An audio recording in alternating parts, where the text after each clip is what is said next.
Hey everybody, this is Kendall from the Recording Lounge podcast, and today we're going to be doing a shootout between three different SM57s. Now, we all know this microphone. The SM57 is a classic on all kinds of instruments, snare drum, guitar amps, and today what we're going to do is shoot out these three versions of the SM57. So what I've got here is just your standard run-of-the-mill SM57, nothing special at all. I've had this thing for about 10 years. You know, old faithful, right? We've also have an AMI transformer upgraded SM57 from ZenPro Audio. So this is using the T58 transformer from AMI, replacing the stock, cheapo transformer inside the SM57. We also have the Transformerless version from ZenPro Audio. Now, I've done this mod myself plenty of times, but I just wanted to get one with a 90-degree angle from ZenPro. So this is neat. This is just a 90-degree connector from Grinelli, and I think that's how you pronounce it, and from ZenPro Audio. So this is a Transformerless version. This has the upgraded transformer, and this is a stock SM57. We're going to space these out from the cabinet and align the center of this SM57 trio with the center of the speaker. So in theory, these are getting basically the same signal from, the same point on the speaker. We're also going to back them up just a couple inches just to make sure they're getting as close as possible to the same signal, and then we're going to hear the differences. So we're going to level match these. I'm going to be running through an API preamp for all three of these, so they'll all be running through basically the same preamp. And I'm going to try to keep it as scientific as possible and remove as much, as many variables as I can. And then we're going to listen to the results. So this is our mic setup that we've got here. And as you can see, all three microphones are aligned about as closely as I can possibly get them. So you can see the little pencil spot on the cabinet here, the dark spot.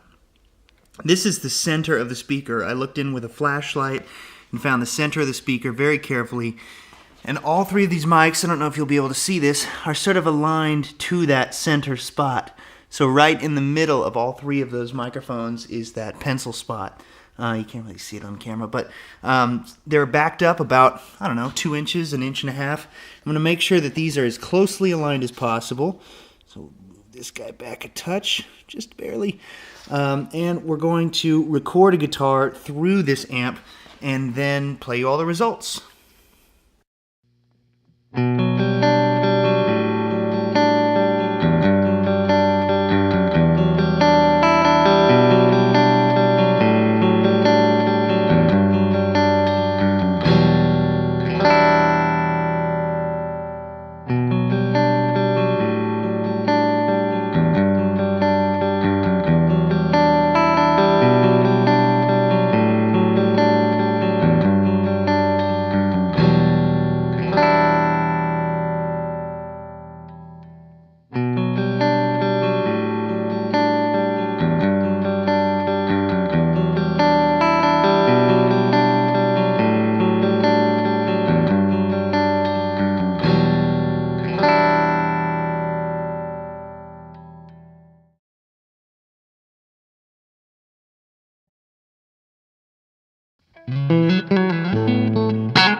So, what are my conclusions about this test? Well, I think the stock SM57 does a really great thing, and upon first listen, compared to the others, you might think, oh, it's harsh or it's brighter, and it certainly is brighter than the other two. But a lot of times, say on a guitar cabinet, we're going to pair that SM57 with something like a Royer 121. And so you want a contrast between the Royer and the 57. So if you have a darker, smoother 57, it's kind of like, well, it's not really doing what we need it to do. We need the dark, full, rich sound of the ribbon and the brighter sound of the dynamic so we can balance the two. That being said, I do find it interesting that if I was just recording a guitar with one SM57, I probably would pick the Transformerless version. It's got a lot less in the 1 to 5K region, so it's a lot smoother, and it seems to have a little bit more bottom also. Now, the one bad part about the Transformerless version, which not really for electric guitar cabinets, but it's got a lot less output, about 10 dB less output, actually. So not great for vocals or anything you're trying to use a 57 on a quieter source, but snare drum, guitar amp, you'll probably be fine. Now, the tab transformer is interesting because it's brighter. It's brighter than the Transformerless version, but not quite as bright as the stock version.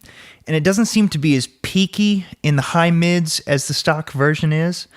So that's kind of a great in-between model where you're not quite wanting as dark or full as the Transformerless version, but you're not quite wanting as bright as the stock version. So I really think all three of these are valid versions. I wouldn't say any of them is better than the other, or that the Transformerless version sounds so much better than a stock 57. I think they're all usable. And in fact, if you go and get an old SM57, one of the Unidyne models, those sound different from the new ones. And also when we have mics like the SM7, that's kind of its own thing as well. And so I'm not one of those people that thinks, this mic's completely unusable now that I've heard this one. I think they're all usable. It just depends what you need. So, yep, that's our roundup. I hope you guys enjoyed this test. Make sure to check out recordingloungepodcast.com and check us over at the Facebook page and get involved in the community and check out the podcast episodes. Talk to you guys next time.